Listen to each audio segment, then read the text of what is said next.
magandang umaga sa inyo mga kapamdi. Medyo inaantok pa ako pero maaga akong umalis kasi mayroon akong lalakarin. But dumaan muna ako dito kay Madam Tralala. Kaya lang nasilip ko yung garden ni Manay Isang dito sa Barangay Saripongpong, katabi lang ng bahay ni Madam Tralala.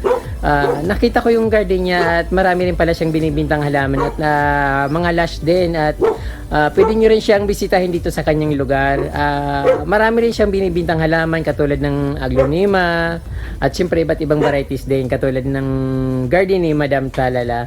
So nandito si Manay Isang, gusto ko ipakilala sa inyo para pag pumunta kayo dito makilala nyo rin siya. Ito po si Manay Isang. Magandang umaga po Manay Isang. Magandang umaga naman. Isang po ba talaga yung pangalan mo? Rosemary sa Facebook. Rosemary sa Facebook. Ayan, si Manay Isang ay katabi ni kapitbahay ni Madam Tralala. So, dati napansin ko na yung garden niya na maganda. Kaya lang nung pumunta ako dito wala siya. Kaya diretso ako kay Madam Tralala. Kaya si Madam Tralala yung nauna kong pinakita na-feature sa vlog. Ngayon naman si Manay Isang na kapitbahay ni Madam Tralala. So, Manay Isang, ano po ba yung mga binibinta natin na halaman? Madami po. Itong gaya ng ganito.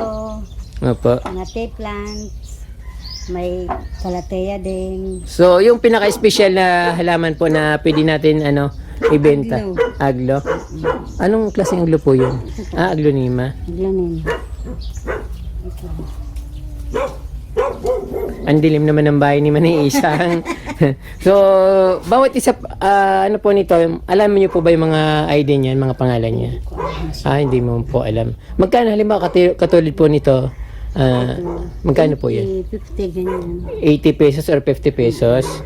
Bawat isa, depende po ba sa laki? So, pag ganito ko na kalaki, magkano po yun? 100. 100 pesos, 50 pesos. Then, ito ano pong variety ito? Ano lang ito?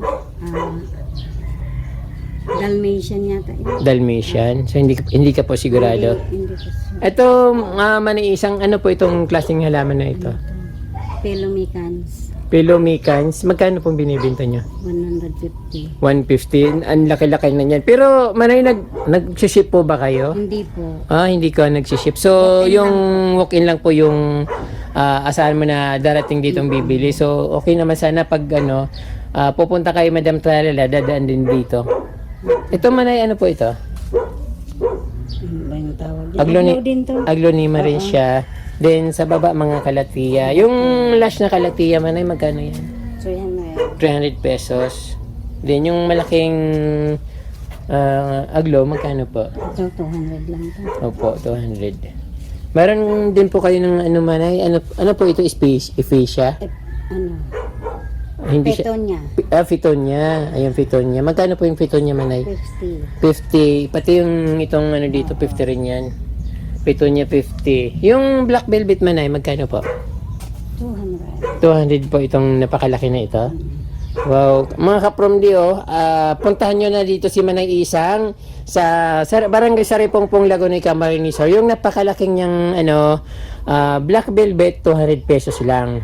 So, sayang hindi siya nagsiship. Gusto niya kasi dito lang sa yung walk-in lang. Then, sa baba naman may gumagapang na adansone. Magkano po ito, Manay? 100 lang. 100 na itong malaki na ito? Ang haba na nito, 100 pesos. Dati ang mahal-mahal nito eh. Oo. 750 yata, isang putol nito sa Manila nung unang labas nung... Nagmura na kaya. Ano to? Butas-butas na danso. Dansone. Butas-butas talaga. Ayun. So, napakalas ka from the 100 pesos. 100 pesos tapos hanggang baba na yung niya.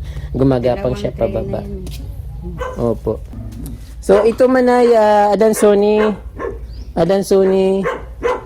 direct soil, Picara plant, Picara begonia. Sabi ni Manay 5 fingers pero 8 fingers na siya. Nasobra na sa dahon. So super lucky plant. Then may ron siya mga Hawaiian tea plant. 100 pesos to Manay. Hawaiian tea plant. Ito. Ayan, napakaraming plants. Hindi ko pa rin ma-recall yung pangalan nito. Pero alam ko yung pangalan niyan. Then mga kalatia, naka-direct sa soil. Napakalas na variegated na peace lily. Magkano po yan manay pag bininta mo? Meron akong nakaano doon. Nasa pat? Magkano po? 200. 200 po yung nasa pat na variegated na peace lily. Then rubber plant. Napakaraming kalatia. Heart of Jesus. Tapos mga milaluni. Mga syngonium. Mga large na kalatia. Devil backbone. Ayun. Marami rin siyang dito, iba't ibang klaseng pinaghaluhalo yung kalatia saka mga aglonema. Tapos ito ulit yung 5 fingers na sabi ni Manay na 8 fingers. Ayun.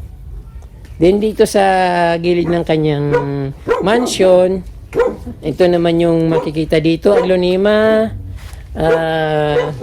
snake plant, Taveri lash, rattlesnake na kalatia, mga begonia, syngonium. Ayun, saka meron siyang murang dito. Ito 50 pesos, aglonema, 50 pesos lang daw each nito.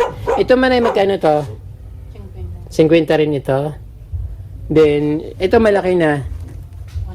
100 pesos yung malaki. So, ang mura pala ng mga tinda dito ni Manay isang, mayroon pang isda. Ito Manay, mayroon ang magandang bigonya, magkano to? Mahalaan dati. Nung binili ka 150. 150 itong binta mo nito. Ano tong tawag nito? Bigonya angel? Angel wing? Hindi yan. Ang ganda. Ano yan? Rare kasi yan. Oo, rare siya. Pero alam ko nito parang bigonya angel wing. Pero medyo payat siya. Ayun niya lang nababasa. Ayan. Ang mumura 50 pesos. 50 pesos each. Ayun yung garden ni Manay Isang dito sa Barangay Saripongpong. Ayan, kung interesado kayo ka-from bumili kayo Manay Isang ng kanyang halaman, true walk-in po siya. Punta lang kayo dito sa Barangay Saripongpong sa likod ng Barangay Hall. Or pag pumunta kayo dito kay Madam Tralala, dito sa Saripongpong din, kapitbahay niya si Madam Tralala, huwag niyong kalimutan si Manay Isang na daanan dito sa kanyang napakagandang garden.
Ayan po mga kaprom din, nakita nyo po yung garden ni Manay Isang dito sa Barangay Saripongpong.